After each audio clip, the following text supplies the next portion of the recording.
JBN, we keep you informed. I am Michelle Jones, and in the news, 3 shot, 1 fatally in taxi attack off Hope Road. 3 persons were shot, 1 fatally, when men opened gunfire on a taxi on Phoenix Avenue off Hope Road in St. Andrew Thursday morning. The police have not yet released details on the incident. According to information received, the taxi operator was killed in the attack. The injured persons were taken to hospital.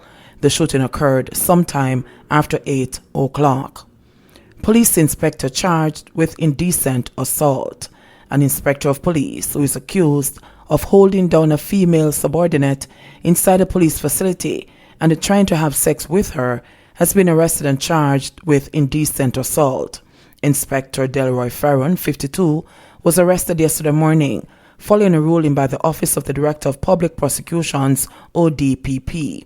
The incident reportedly occurred on March 27 last year at the offices of the now disbanded Special Operations Unit Mobile Reserve, which is based at Up Park Camp in St. Andrew.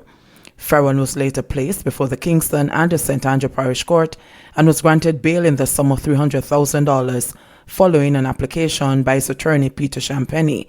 He was also ordered to surrender his travel documents. According to the allegations, the inspector and the constable were traveling together in Kingston when he took her to Mobile Reserve on the pretext that he needed to stop and check for something. It's alleged that he invited her inside a section of the unit where he touched her inappropriately and held her down in an attempt to have sex with her. She reported the alleged encounter to her superiors. Farron was questioned and a case file was sent to the ODPP. His trial is scheduled for January 21 next year. 3, including footballer, booked for St. Thomas businessman's murder. Detectives from the St. Thomas Police Division are reporting that 3 men who were arrested in connection with the murder of 32-year-old businessman Dexter Roden of Prospect District in St. Thomas on Tuesday, October 13, 2020, have now been charged. Those charged with murder have been identified as 39-year-old Roger Squire, otherwise called Bye-Bye, of Pipe Road, license St. Thomas, and a New Jersey, United States of America address. 25-year-old Kevin McLean, otherwise called Stammer, of First Street, Kingston 11, and Jabir Johnson, a footballer, otherwise called Baller, of Adelaide Street, Kingston 16. Reports from the Morant Bay Police are that about 12:15 p.m., Roden was shot dead by 4 armed men traveling in a Honda Fit motor car. An off-duty policeman responded to the incident, and one of the gunmen was shot dead on the licensed main road. Police reinforcement was called for, and another of the gunmen was shot dead in Highbury District, St. Thomas, after he reportedly challenged the law enforcers. An M16 assault rifle with a magazine containing 29 5.56 rounds of ammunition, an extra magazine containing 16 5.56 rounds of ammunition, and an AK-47 assault rifle with a magazine containing 9 7.62 rounds of ammunition were seized during the incident. Squire, McLean, and Johnson were subsequently arrested and were charged on Friday, October 23. 17 schools selected for a face-to-face pilot. Education Minister Favour Williams has announced that starting November 9, face-to-face classes will resume under a 2-week pilot program, which, should it fail, would derail the phased reopening of schools. 17 low-risk schools from 9 parishes will be reopened for the test run. The test run, scheduled to expire November 20, will facilitate 12 primary schools and 5 secondary institutions across Clarendon, Manchester, Portland, St. Anne, St. Elizabeth, St. James, Westmoreland, St. Thomas, and Trelawney.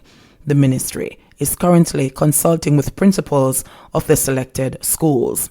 Schools were chosen based on factors such as the total risk profile of the school and the community, with approval from the Health Ministry. A total of 73 schools with 58,542 students have been identified as low risk. Meanwhile, Prime Minister Andrew Holness says COVID is a threat to Jamaica's education system. The sense that I got from my principals was that they wanted to have the children back in their school. it pains their heart to see the children running up and down in the community when they could easily be in the classroom, Holness said. In doing so, we have to also ensure teachers are safe, that those with comorbidities can participate in the process without being physically present. Williams cited the lack of connectivity and access to devices, the lack of online etiquette from some parents, students and teachers, and the challenges of safety in some homes as factors in the Education Ministry's decision. We have heard about the high electricity bills. We have heard the many complaints as well about how quickly the food in the fridge finishes, and that happens when you have children at home for so many hours in the day, Williams said. But she cautioned those difficulties could continue if the pilot program fails. You might very well have parents who know that their children are ill and still take them to school.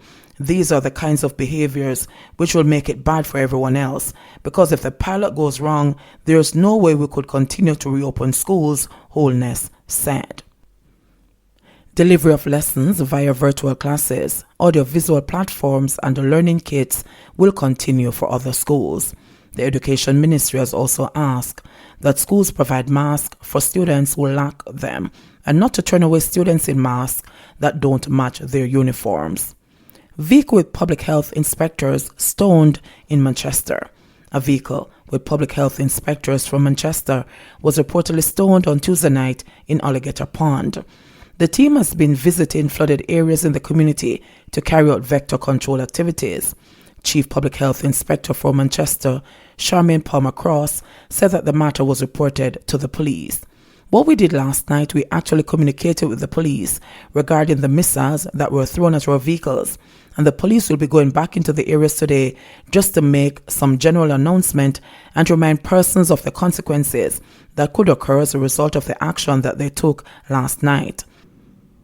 And so, we'll be going back tonight. As a matter of fact, right now as we speak, 2 teams have gone back into the area to do some more assessment and continue with the larvicidal activities, which includes the oiling of these areas, she revealed. Palmer-Cross said the vector control activities will continue for the rest of the week.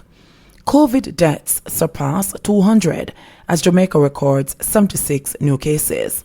COVID-19 fatalities in Jamaica surpassed 200 today after 4 additional deaths were reported by the Ministry of Health and Wellness.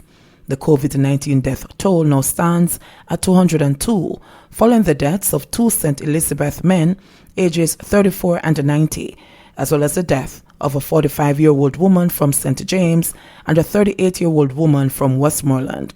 The minister said that the death of the 38-year-old was previously under investigation. The country also recorded 76 new cases of the virus in the last 24 hours. This brings the number of positive cases to 8,927, of which 4,175 are active. Of the 76 new cases, there were 26 males and 50 females with ages ranging from 1 to 95 years.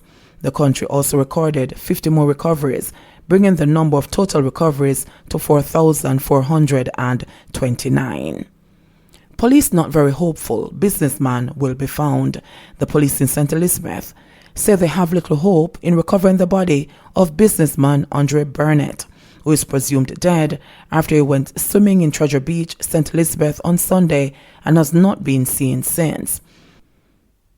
Deputy Superintendent of Police, DSP Leroy Minot, said yesterday that human remains which have surfaced on the coast in the parish are to be tested to determine if they are linked to Burnett, who is suspected to have drowned.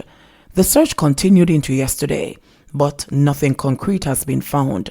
We have seen over the last couple of days what appears to be flesh, seemingly human flesh, washing up in a couple of areas nearby.